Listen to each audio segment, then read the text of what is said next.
Hello programmers, welcome to my channel. ये मेरी programming से रिलेटेड पहली वीडियो है। तो इसमें सीधा शॉर्ट में बात करते हुए सीधा प्रोग्राम की बात करते हैं कि इसमें हम क्या बनाएंगे। मेरे फ्रेंड ने मेरे को एक प्रोग्राम बताया था जो इस तरह था कि भाई आपको दो में से कोई एक इनपुट मिलेगा और आपको दूसरा इनपुट आउटपुट देना है अपने।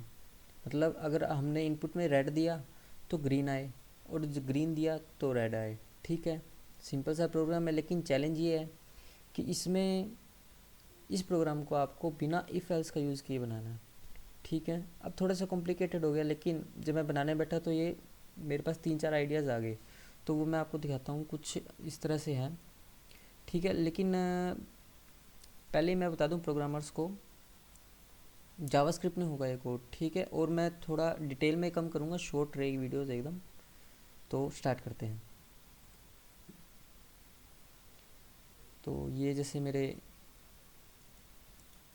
प्रोग्राम्स हैं, ये 5 तरह के मैंने ट्राई किए हैं। ठीक है, सब अलग अलग तरह के हैं और ये कोड है। पहला मैंने 5 तरीके से बनाया, उनमें पहला कोड ये है। ठीक है, ये मैंने बताया था जावास्क्रिप्ट में है। तो एक तो इन सभी फाइल्स में बेसिक जो कंसेप्ट है वो इस तरह का है कि भाई HTML पेज है सब में। ठीक है, और मैंने जावास्क्रिप्ट की स्क्रिप्ट यूज़ की है जिसमें सबके कोड अलग अलग है। बेसिक HTML सब में सेम है। ठीक है, तो इसमें सभी में मैंने इनपुट लिया प्रॉम्प्ट के थ्रू और अलर्ट के थ्रू मैंने आउटपुट दिया।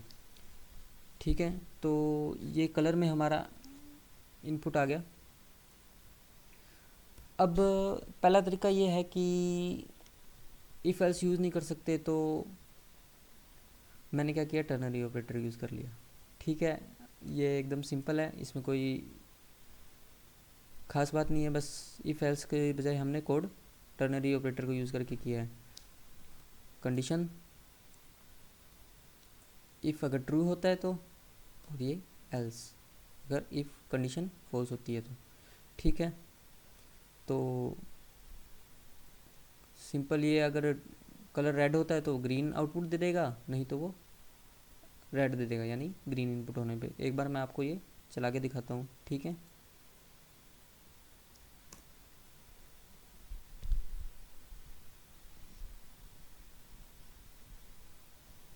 ठीक है, सिंपल प्रॉम्प्ट रेड मैंने इनपुट दिया, यू एंटर्ड ग्रीन। ओके, ये थोड़ा सा मैंने, इस लाइन में कुछ भी खास नहीं है, मैं कोडर से यूज़र से झूठ नहीं बोल सकता। ठीक है, सेकंड हमने क्या किया, एक और तरीका। फर्स्ट में क्या कि कह सकते हैं कि भाई ये तो एक तरह से चीटिंग होगी। चीटिंग ऐसे होगी कि यार इफ़ एल्स और टर्नरी कुछ खास फ़र्क नहीं पड़ा। तो सेकंड मैंने एक और तरीका यूज़ किया जो दिमाग में है मेरे। मैंने क्या किया, जावास्क्रिप्ट यूज़ कर रहे हैं तो जावास्क्रिप्ट में स्ट्रिंग पे एक फंक्शन होता है स्प्लिट। स्प्लिट की खास बात ये होती है कि ये कोई भी आप जो इसको प्रिंट दोगे उससे स्ट्रिंग को ये डिवाइड कर देगा। फॉर एग्ज़ाम्पल, आप चाहते हो कि पूरी स्ट्रिंग में जितने भी कोमास है ना, उससे आप सेपरेटेड हैं वर्ड्स, वो एक ही स्ट्रिंग में है, तो आप उनको अलग अलग सेपरेट करके एक एरे रिटर्न कर सकते हैं। ठीक है, तो ख़ास बात इसकी स्प्लिट की ये होती है कि जो ऑपरेंड जैसे कि कोमा, आप इसको एज ए ऑपरेंड दोगे फॉर एग्ज़ाम्पल यहाँ पर, तो वो कोमा को स्ट्रिंग में से हटा देगा और उसके अलावा जो भी वर्ड्स बनेंगे वो देंगे। तो मैंने इसी का यूज़ किया, आप एग्जांपल से देखेंगे तो समझ में आएगा। फॉर एग्जांपल, मैंने एक स्ट्रिंग ली जॉइंट, उसमें मैंने रेड और ग्रीन दोनों को अपेंड करके एक ही बना दिया। अब मैं क्या कर रहा हूँ कि अगर मैं रेड से सेपरेट करूँगा स्ट्रिंग को तो हमारे पास ग्रीन बचेगा, लेकिन ये जो स्प्लिट हमारे पास स्प्लिट फंक्शन है ये रेड को स्ट्रिंग में से हटा देगा बाय डिफ़ॉल्ट। और अगर मैं ग्रीन को इस स्प्लिट का ऑपरेंड यूज़ करता हूँ तो वो ग्रीन को हटा देगा और रेड हमको रिटर्न करेगा। तो इसी चीज़ का यूज़ करते हुए मैंने जो हमारा डिज़ायर्ड प्रोग्राम है वो बनाया। यहाँ पर कलर में इनपुट लिया, ठीक है, और जॉइंट स्ट्रिंग को मैंने उसी कलर इनपुट से, वो रेड या ग्रीन जो इनपुट करेगा हमें यूज़र, उससे सेपरेट किया। और हमारे पास रिटर्न आ गया एरे। ठीक है, वो एरे हमने इसमें स्टोर कर लिया। ठीक है, और मैंने उसको अलर्ट कर दिया। ठीक है, इसको भी हम चला के देखते हैं।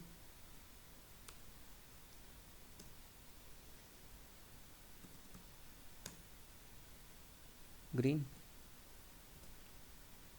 Refresh, green. ठीक है, अपोजिट आउटपुट हमें दे रहा है, जो हम इनपुट दे रहे हैं उसका अपोजिट आउटपुट दे रहा है। लेकिन अब इसको ध्यान से देखेंगे तो हमें यहाँ कोमा दिखाई दे रहा है। ये कोमा किस कारण है? ये कोमा इसलिए है क्योंकि जो स्प्लिट हमारा है ना, वो एरे रिटर्न कर रहा है और हम सीधा पूरा उस एरे को ही आउटपुट करवा रहे हैं। तो ये एरे के दोनों एलिमेंट को रिटर्न कर रहा है। इसका हम अगर चाहें तो सोल्यूशन कर सकते हैं, वैसे कंफ्यूज होने की ज़रूरत नहीं है। इसका सीधा सा सोल्यूशन ये है,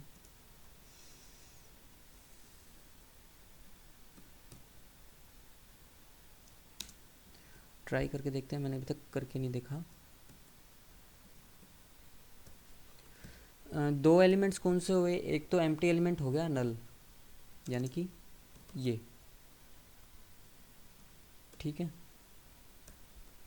और दूसरा एलिमेंट जो हमारा आउटपुट होगा।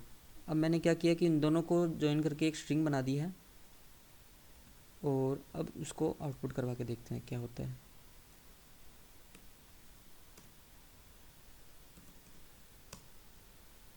ठीक है, सही हो गया, ये कोमा नहीं आ रहा, प्रोग्राम सही हो गया। ठीक है, तो कुछ भी नहीं किया मैंने, सिर्फ उस स्ट्रिंग को स्प्लिट किया है। ठीक है, बाय डिफ़ॉल्ट। थर्ड, अब इसमें भी कुछ लोग कह सकते हैं कि भाई ये सही नहीं है, क्योंकि बाय डिफ़ॉल्ट जो हमारा स्प्लिट फंक्शन है उसकी इंटरनल मेरे को प्रोग्राम नहीं पता क्या है, फंक्शन डेफिनेशन नहीं पता। लेकिन इतना सभी को पता है बाय डिफ़ॉल्ट इसमें इफ़ ज़रूर यूज़ होगा, इसके कोड में भी इफ़ एल्स ज़रूर यूज़ हुआ होगा। तो कुछ लोग कह सकते हैं गलत है, तो इसलिए ये जो थर्ड है फुल प्रूफ कह सकते हैं, जिसमें जल्दी से कोई डाउट नहीं कर सकता, ये मैंने यूज़ किया फॉर लूप का यूज़ करके। ठीक है, सिंपल वही मैंने इनपुट लिया कलर में, या तो रेड होगा या ग्रीन होगा। ठीक है, मैंने एक वेरिएबल बनाया आंसर को रेड, बाय डिफ़ॉल्ट वैल्यू दे दी मैंने उसको। उसके बाद मैंने फोर का यूज़ किया। फोर का यूज़ मैंने क्यों किया? क्योंकि हमें इफ़ कंडीशन की ज़रूरत थी, और जो हमारा फोर लूप में सेंटर वाली वैल्यू होती है, तीन पैरामीटर होते हैं फोर में। फर्स्ट होता है इनिशियल, सेकंड होती है हमारी कंडीशन, और थर्ड होता है हमारा इंक्रीमेंट डिक्रीमेंट। तो मैंने सेकंड कंडीशन को एज ए इफ़ एल्स का अल्टरनेटिव यूज़ किया है। तो कुछ भी नहीं किया मैंने। आंसर को अगर रेड होगा हमारा इनपुट, तो हम आंसर को ग्रीन में चेंज कर देंगे। यहाँ पे मैंने आंसर को और कलर को दोनों को चेंज किया है। अगर मैं कलर को चेंज नहीं करूँगा ना, तो हमारा बाई डिफ़ॉल्ट जो लूप है इन्फिनिट हो जाएगा, चलता जाएगा। ठीक है, आप ये ध्यान से सोचेंगे तो इसको समझ में आ जाएगा। ठीक है, फिर से मैं एक बार बता देता हूँ क्या किया मैंने। आंसर को रेड से इनिशियलाइज़ किया। ठीक है, इनिशियलाइजेशन पार्ट जो होता है हमारा फॉर लूप का, उसको ब्लैंक छोड़ दिया। कंडीशन चेक की, अगर वो रेड है तो हमें क्या करना है, आंसर को और कलर को किसके इक्वल करना है, ग्रीन के। ठीक है, लेकिन अगर यहाँ पे कलर हमारा जो इनपुट होता ये वाला, अगर ये ग्रीन होता तो बाय डिफ़ॉल्ट फॉर लूप में वो एंटर नहीं होता, कंडीशन फॉल्स होती, ना ही ये वाला पार्ट हमारा जो इंक्रीमेंट डिक्रीमेंट वाला पार्ट है वो एग्जीक्यूट होता। तो आंसर की और कलर की बाय डिफ़ॉल्ट वैल्यू क्या रहती, रेड। ठीक है, तो आप ये ध्यान से देखेंगे आपको समझ में आ जाएगा, कुछ खास नहीं है इसमें भी। ठीक है, इसका बहुत ध्यान रखना है जो बेसिक नए प्रोग्रामर्स हैं, जिसका मतलब ये है कि हमारा फॉर लूप यहाँ एंड हो रहा है, ये हमारी बॉडी एंड हो रही है फॉर लूप की, जो हम करली ब्रेसेस लगाते थे। ठीक है, ये सिंगल लाइन स्टेटमेंट बोलते हैं इसको। ठीक है, अगर फॉर लूप की बॉडी सिंगल लाइन है तो हम करली ब्रेसेस एमिट कर सकते हैं, हटा सकते हैं उन्हें। ठीक है, उसके बाद सिंपल मैंने आंसर में जो हमारा आंसर स्टोर हुआ था इनपुट का अपोजिट, वो आउटपुट हो रहा है। हाँ, ठीक है, सेव।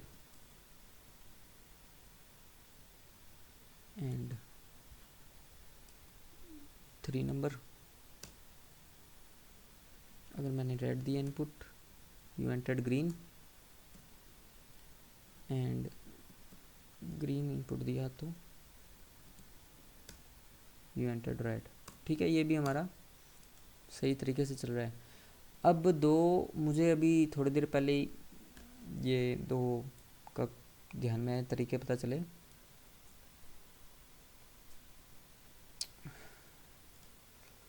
की वैल्यू पेयर्स जो हमारे जावास्क्रिप्ट में यूज़ होता है, मैंने पहले ये वाला बनाया था, इसके बारे में बताता हूँ। मैंने स्क्रिप्ट टैग को उठाकर बॉडी में डाल दिया, क्योंकि इन एलिमेंट्स के ऊपर मैं अपनी स्क्रिप्ट यूज़ कर रहा हूँ, तो पहले इनका लोड होना ज़रूरी है। ठीक है, ये तो वैसे ही ध्यान देने की बात नहीं है, ज़्यादा कॉमन सेंस। तो अब मैंने यहाँ बॉडी में 2 पैराग्राफ बनाए हैं जिनकी आईडी ग्रीन और रेड है। ठीक है, मैंने किया क्या है, इन आईडी की वैल्यू मैंने अपोजिट दे दी, और इसी आईडी से मैं इन पैराग्राफ्स को एक्सेस करूँगा। कैसे, मैं समझाता हूँ, देखो।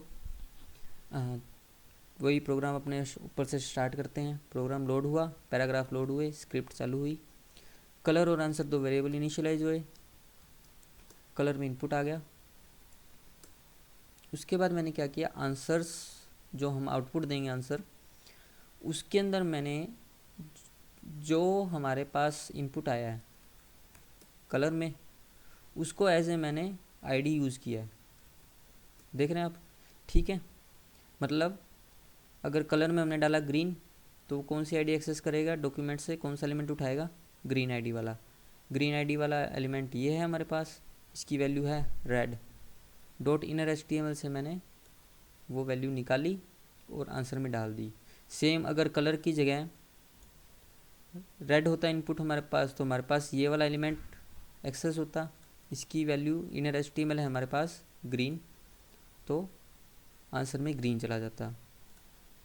ठीक है, और उस आंसर को हमने आउटपुट दे दिया, it was also a lie. 4 number, red, okay, you entered green, green, you entered red. तो ये जो डिजायर्ड प्रोग्राम था वो यहाँ भी बन चुका है। ठीक है, जब मैं ये प्रोग्राम बना रहा था, उसी से मेरे को 5th और लास्ट प्रोग्राम का आइडिया आया, क्योंकि ये सेम चीज़ जो है वो की वैल्यू पेयर्स जिसके बारे में बता रहा था मैं, यूज़ होती है हमारे जावास्क्रिप्ट में ऑब्जेक्ट। ठीक है, तो कुछ भी नहीं है, मैंने यहाँ पर ये 4 और 5th लगभग सेम है। यहाँ मैंने आईडी दी थी जो हमारा इनपुट था, यहाँ मैं की दे रहा हूँ। ठीक है, ये देखिए, एक ऑब्जेक्ट बनाया मैंने, इससे ऊपर का सब सेम है। यहाँ पे मैंने एक ऑब्जेक्ट बनाया, उसमें ग्रीन की वैल्यू होगी रेड और रेड की वैल्यू होगी ग्रीन। अगर मैं की के रूप में रेड देता हूँ तो हमारे पास वैल्यू ग्रीन आ जाएगी, और अगर की में ग्रीन होती है तो ऑटोमेटिकली हमारे पास उसकी वैल्यू रेड आ जाएगी। ठीक है, तो ये मैंने अपोजिट वैल्यूज़ दे दी। अब मैं इस की को कहाँ से लाऊंगा, इस ऑब्जेक्ट की होगी हमारे पास इनपुट। इनपुट हमारा था कलर, कलर में जो इनपुट आया था हमारा ऊपर से, अगर वो रेड होगा तो हमारे पास वैल्यू आ जाएगी ग्रीन, और अगर हमारे पास की आ जाती है ग्रीन तो हमारे पास वैल्यू आ जाती है रेड। सेम कंसेप्ट है जो हमने 4 नंबर प्रोग्राम में यूज़ किया था। ठीक है, ये हमारा ऑब्जेक्ट आंसर, इसके अंदर गई की, और ये इसको हमने कर दिया अलर्ट। ठीक है, सिंपल है, कुछ खास नहीं है, बस ऑब्जेक्ट के बारे में पता होना चाहिए आपको। ठीक है, save 5th number program, green, red, red, okay. तो बस अभी फ़िलहाल के लिए इतनी ही है मेरे पास। आइडियाज़ कोई और आएंगे तो मैं बताऊंगा, और आपके पास भी कोई नया तरीका हो तो प्लीज़ शेयर करो। एंड